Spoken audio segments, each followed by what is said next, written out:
Blood cancer নামটা শুনলেই অনেকের মনে ভয় কাজ করে, কিন্তু কখনো কি আমরা ভেবে দেখেছি ব্লাড ক্যান্সার আসলে কি, এটা কেন হয়, আর কেন একজন মানুষের হয় অন্যজনের হয় না?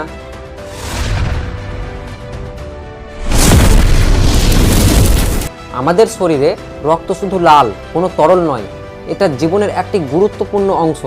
রক্তের মধ্যে থাকে লোহিত কণিকা, শ্বেতকণিকা আর প্ল্যাটিলেট, যারা প্রতিদিন আমাদের শরীরকে সুস্থ রাখতে কাজ করে। কিন্তু যখন এই রক্তের কোষগুলোর মধ্যে কোনো একটি কোষ হঠাৎ অস্বাভাবিকভাবে বাড়তে শুরু করে, নিয়ন্ত্রণ হারিয়ে ফেলে, তখনই তৈরি হয় ব্লাড ক্যান্সার।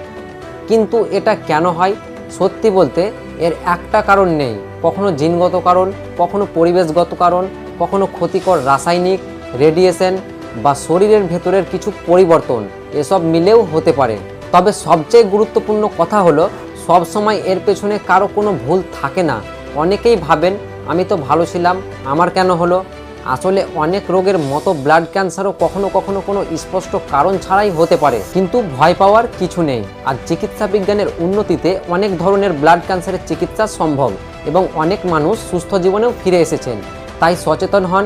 শরীরের অস্বাভাবিক ক্লান্তি, ঘন ঘন জ্বর, অকারণে ওজন কমে যাওয়া বা সহজে রক্তপাত এমন কিছু হলে অবহেলা করবেন না, দ্রুত একজন ডাক্তার দেখান।